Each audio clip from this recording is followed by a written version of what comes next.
యోగం మతధర్మ శాస్త్రాన్ని వ్యావహారికానుభూతిగా మారుస్తుంది. అన్ని మతాలలో ఉన్న సత్యాన్ని గ్రహించడానికి యోగం వీలు కలిగిస్తుంది. ప్రతి మతం వేరువేరు మాటల్లో 10 దైవాజ్ఞలనే బోధిస్తున్నాయి. కానీ యేసుక్రీస్తు నొక్కి చెప్పిన 2 దైవాజ్ఞలు చాలా గొప్పవి.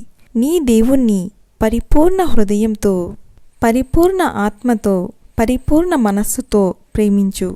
ఇంకా నీ పొరుగువాన్ని నిన్ను నువ్వు ఏ విధంగా ప్రేమిస్తున్నావో ఆ విధంగా ప్రేమించు.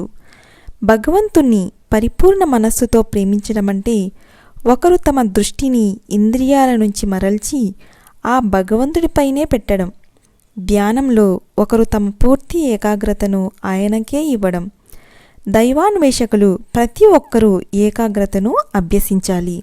మనస్సులో వేరే విషయాల గురించి ఆలోచన చేస్తూ ఒకరు భగవంతుణ్ణి ప్రార్థిస్తే అలాంటి ప్రార్థన నిజమైన ప్రార్థన కాదు. భగవంతుడు వాటిని పట్టించుకోడు. దేవుణ్ణి కనుక్కోవాలంటే పూర్తి ఏకాగ్రతతో ముందుగా ఆయన్ని మనస్ఫూర్తిగా కోరాలని యోగం బోధిస్తుంది. కొంతమంది అంటారు, యోగాభ్యాసం హిందువులకే తగినదని, యోగం పాశ్చాత్యులకు సరిపడనిదని.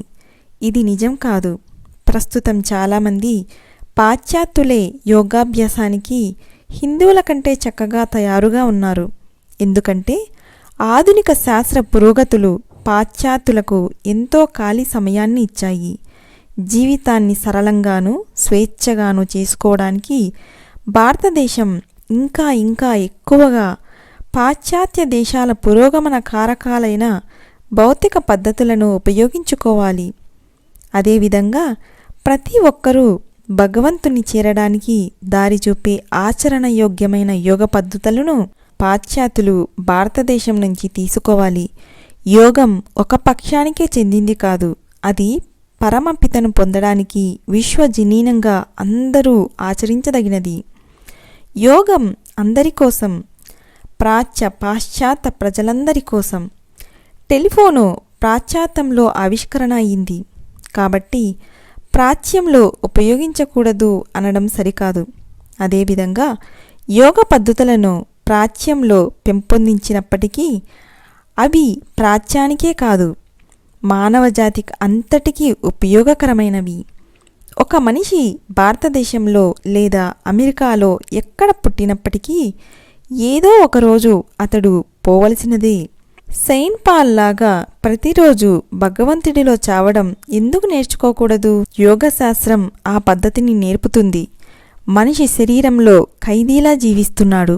తన సమయం తీరగానే అవమానకరంగా అందులోంచి బయటకు తోసివేయబడటమనే కష్టం పొందుతాడు. కాబట్టి శరీరంపై ప్రేమ జైలు మీద ప్రేమ కంటే ఎక్కువేం కాదు. చాలా కాలంగా ఈ శరీరంలో ఉండడమనే అలవాటు చేత నిజమైన స్వాతంత్రం అంటే ఏమిటో మనం మర్చిపోయాం. పాశ్చాత్యుడవడం నిజమైన స్వాతంత్రాన్ని అన్వేషించకుండా ఉండడానికి మినహాయింపేమీ కాదు. ప్రతి మనిషికి తన ఆత్మను కనుక్కొని తన అమృతత్వ ప్రకృతిని తెలుసుకోవడం ఎంతో ముఖ్యం. యోగం ఆ మార్గాన్ని చూపిస్తుంది. Thank you.